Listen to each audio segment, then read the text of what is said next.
Yes. Verses 7 through 10. Then the eyes of both were open, and they knew that they were naked. And they sewed fig leaves together and made themselves loincloths.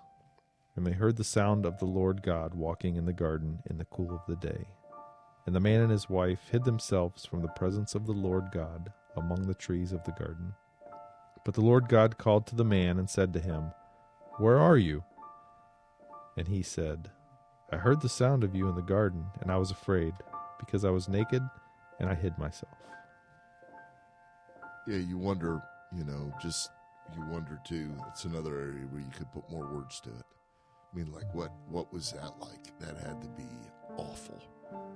Yeah. I'm wondering the time frame with the Lord going to the garden. For the first time, I pondered that word that they sewed fig leaves together. Like, how would they even know to sew? It's funny how need is the mother of invention. They talk about that, right? Yeah. And so there's this desperate need almost to cover themselves Figure to out the point something. where they figure out how to sew something together. They wouldn't have needed to sew anything if they were naked Right. and everything was perfect. So how long did they scramble and toil? So you see the first action, I guess, after sin is toiling. Yeah, sure. Toiling to try to cover yourself, to try to cover your shame.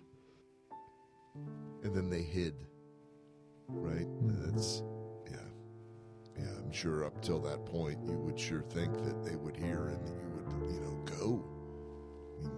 Go seek him out. Right. And Yeah, and they're hiding.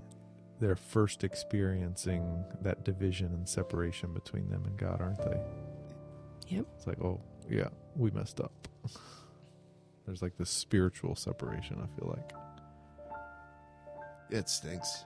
There's no other way to say it. And then do you think some of that, you've got a note here, Angie, shame causes fear.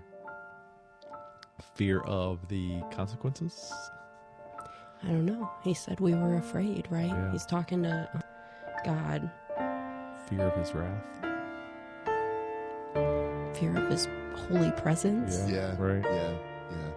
Mm-hmm. Just like when you're a kid and you've done something wrong. You've done something wrong and you hear your dad's car pull in the driveway. Yeah, right. And your mom yell, "Your dad's here." I don't know. You know the punishment is coming. Yeah, I don't know how, with the idea of your eyes being open, that there isn't a part of that is like the separation. Mm-hmm. All of a sudden you feel, I don't know what that word would be, but it's like you feel that, yeah, it's a shame. Yeah. That's why you're hiding. Right.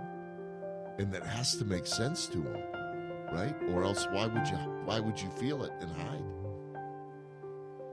Yeah, I think there's a knowledge of vulnerability.